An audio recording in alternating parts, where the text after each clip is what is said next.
Thank you. Thank you for coming, and thank you, Henriette, for inviting me. I'm going to talk to you about two individuals, actually 2.5, almost 3. José Manuel and Nbena and her daughter. 2 people that are fighting enslavement in Benguela during the late 1810s.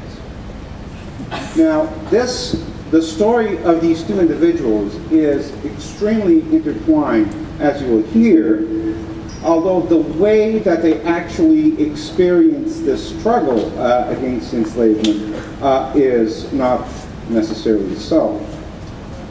One of the things that we need to understand is that enslavement, whether it is here in Angola or elsewhere in Africa, is a process that takes place under a variety of contexts.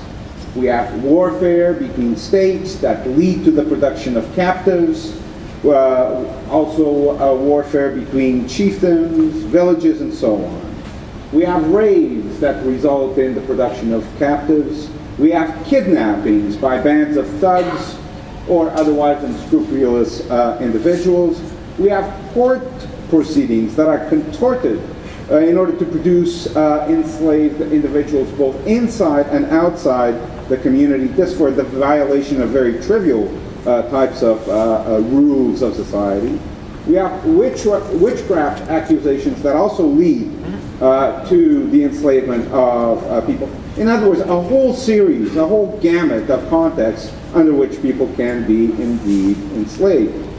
So many of them, in fact, that the production of, or the turning of somebody from a human, from a free person into a slave, turns the commodification of human beings throughout all of Africa, not only here in Angola, into a truly monumental enterprise. This is not something small time. This is big time. Indeed, from the early 1500s onwards, until at least the middle of the 19th century, we have tens of millions of Africans that are turned into captives. Tens and millions of captives that are going to experience enslavement. Most of them are going to end up as commodities exported to the various parts of the committee of the Americas, as well as the Muslim world. An appreciable number of whatever millions and millions one is talking about is also going to be kept within Africa, where they will experience their lives as slaves. One of the problems of the historiography on this rather unsavory topic, however, is that we have tended to focus on rather large-scale issues regarding this very nasty business. But deep down inside, slavery is not a mass phenomenon, but rather the sum total of all of the individual lives that were spent partly or wholly under slavery. In other words, every individual victim of enslavement had a face, they had a name, they have a story to tell, if you can find it. Now, historians of slavery, and particularly slavery in Africa, have been very, very slow to turn to this very human aspect of the slave experience. According to one of my colleagues, quote, the historiography of Africa has yet to capture the horror and the terror that accompanied the African dimension of the slave trade. But the situation has been changing over the last number of years.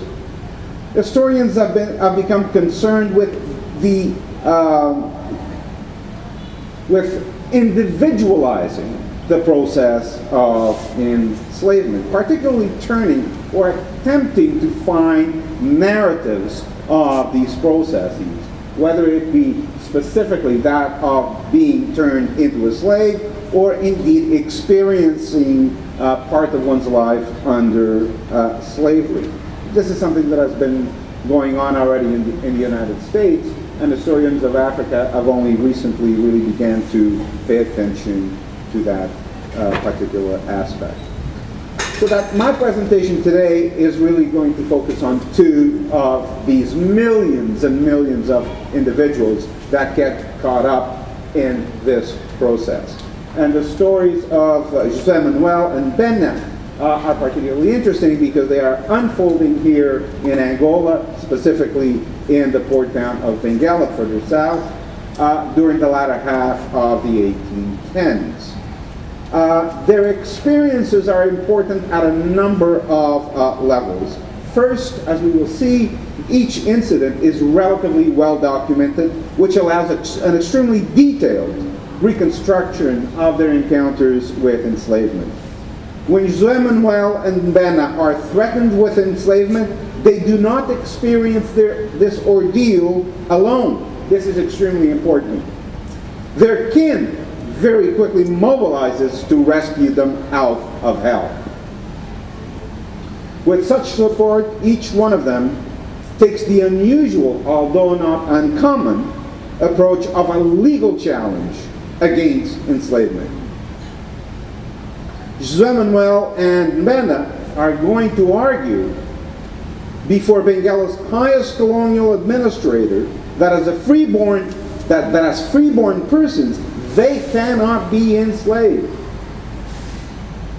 Nbena's case rested on the claim that as a freeborn person, especially a freeborn resident of Ndom village, located about 20 kilometers or so from Benguela, she was assured safe passage to and from her village. Let me get, this is Benguela down here, and she is living just around here by the Catumbela River.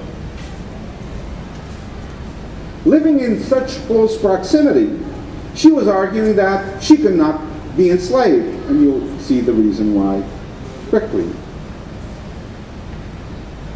She was involved in selling produce from her village that she was bringing to Benguela for sale to feed the port city, the inhabitants of the port city, but also to feed provide foodstuffs for all of the slave ships that were on the bay of the bay of cattle, the cattle bay, just immediately in front of Benguela. Now, vassals of the Portuguese crown since the late 1620s, these Dombe villagers were long-standing commercial and political allies of the Portuguese in Benguela. And this very specific alliance entitles them to certain privileges, including protection against enslavement. They're helping the Portuguese. Why the hell would the Portuguese try to enslave them? Doesn't make sense.